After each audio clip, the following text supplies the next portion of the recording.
And then he told me to just leave my hands on the steering wheel. He went back to his car, and about 5 minutes later, he came back. And I'm assuming what he did was the reason why it took kind of long.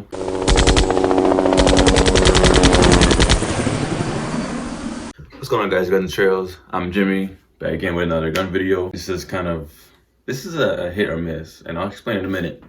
But this is about getting pulled over with a firearm, with a gun, with a pistol, got your shotgun. Doesn't matter. But before I get into the topic, make sure you go ahead and subscribe.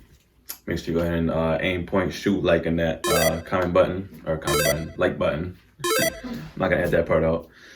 Yeah, man. So, and it kind of dawned on me because I was thinking about, any gun situations that I can do, as opposed to shooting in the range, which is great and everything. I love doing that.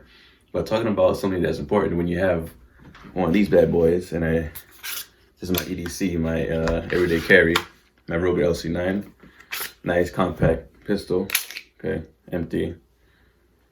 Got the Hornady critical defenses on there. It's a 7+1 gun, nice and empty. I know people freak out when they see a gun.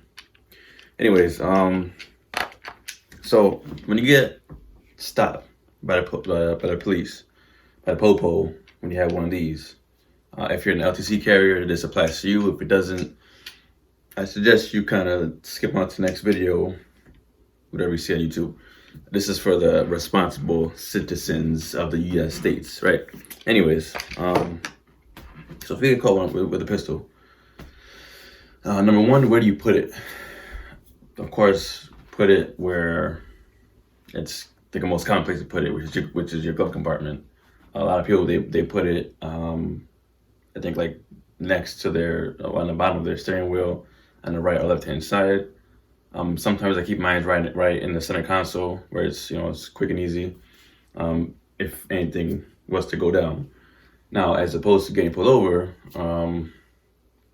I keep that in mind because cops, when they ask if you have any firearms with the cause and reason, and of course when you get pulled over the first time, the second time they're gonna know that you're a carrier, right? They're gonna know that you're packing some heat because they're gonna put it in a little system, little computer, and then they do their thing. But once you get caught the first time, once you get pulled over the first time with the firearm, as a responsible, again, citizen, what you want to do is, what I done was, and I was trained to do was, you can tell them that you have one, or you can not tell them that you have one. If you get pulled over just for speeding, do you have to tell them? No. But what I did was I ran a red light. I wasn't even speeding. I just ran a red light. I wasn't even thinking, and I didn't realize that the cop was behind me. So pulled me over. And at the time, this is when I had my first gun, which was the Walther P22. I did a video on that. Make sure you guys check that out. Link down below. Bam. So I got pulled over there. I didn't, ran a red light. Didn't know it was back at me. I was probably half asleep. Anyways, getting out of work, and he pulled me over, and he told me, I'm stopping you for speeding. I'm not speeding, for red light. I don't know why I'm saying speeding. Stopping you for running a red light. And I kind of made a joke about, like, oh, I didn't know you're behind me, but good thing the lights turned green so you can pull me over. He kind of laughed about it. A tip: always try to make a cop laugh, but don't be an asshole about it. Just saying, it'll work out in your favor then. Anyways, so, and all it was just a citation. This is why, working your way around and being humorous in a non-serious situation like that, you kind of just want to, you could always get away with it with just making a joke or just being friendly. They'll give you a citation. Now if you have a huge ass record, you're on your own. I don't know about driving or anything like that. So anyways, got pulled over, bam, and I told him, before I gave my license and my registration, I said, I am a licensed carrier. I do have a firearm in my glove compartment. He told me to put my hands on the steering wheel. I did that. What you guys, what you don't want to do is you never want to question them or do any stupid sudden movements. That's how you get shot, right? that's how they become a target at the range. So, he told me, okay, that's fine. Just put your hand on the steering wheel, just so I know everything is good. Boom, put my hand on the steering wheel. And he went around to the passenger side of my car, and he said, with my right hand, go ahead and open the glove compartment. Did that, bam. And what I did was I actually had a trigger lock on my firearm because, I was a new holder. I didn't know. I want to take all safety precautions as much as possible. And of course, when you start to get used to it, you don't really have to have a trigger lock on it. But, in the state of Massachusetts, you don't have to have it, but I'm just saying in the state of Massachusetts, you just never know because it's kind of hard to keep up with these damn firearm laws because wearing masks to make it hard, why not? We're probably I always say this, we're probably one of the hardest states, the toughest states on gun laws in any other state. Yes, it's true. Anyways, so yeah, he looked at it for a couple seconds. He said, okay, just, close the glove compartment.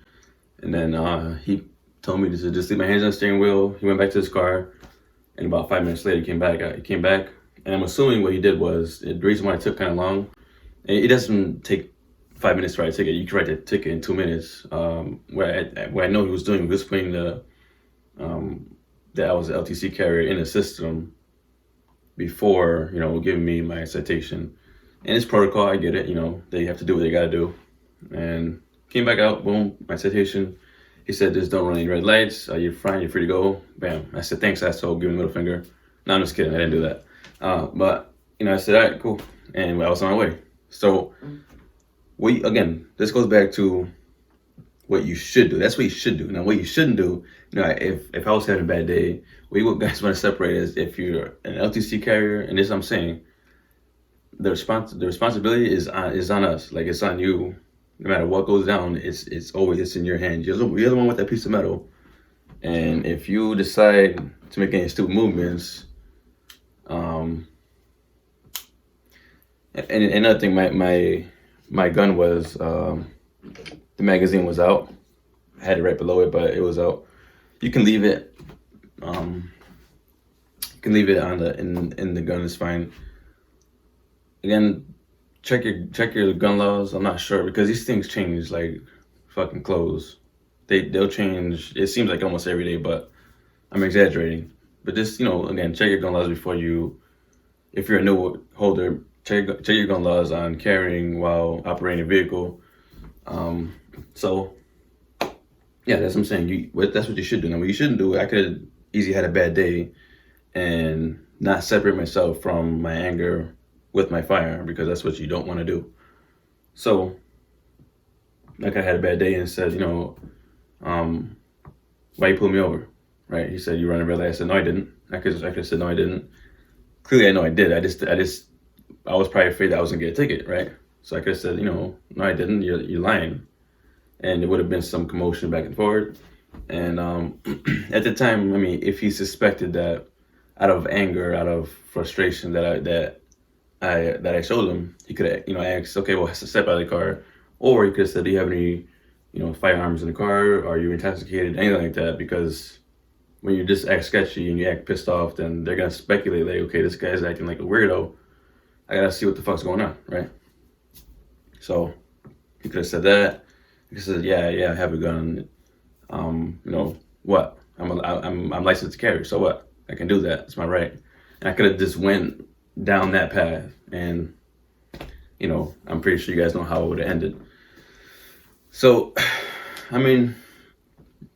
it's not a huge deal that you have a piece of metal in your car, but it's a huge deal how you carry it verbally, right? How you carry it physically, how you carry it mentally, because these things could get picked up and down physically anytime, any day.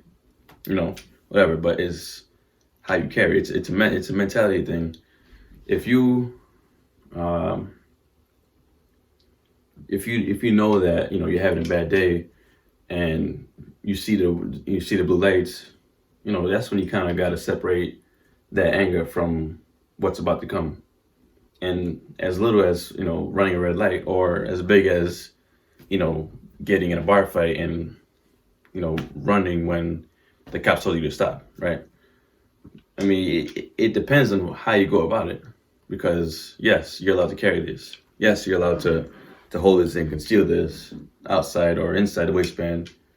You know, yes, you can practice with this. Yes, you can do competitions with this. Yes, you can make this, whatever, right? You can make videos about this stuff. But if you don't carry that I'm telling you, if you don't carry that responsibly, you're gonna be on the other side of the pole, man. And we know where that leads to. So you just never know. That's why, you know, I like looking at gun videos and gun reviews and gun, information, just to get, acknowledgement. And that's pretty much about it. So make sure you guys, again, comment.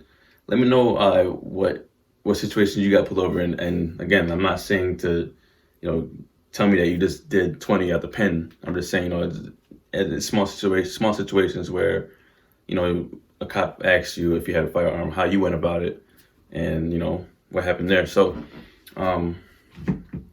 yeah, man, make sure you point, aim, shoot, and that like button. It helps out the channel. This is Guns and Trails. I'm Jimmy. I'm signing out. Peace.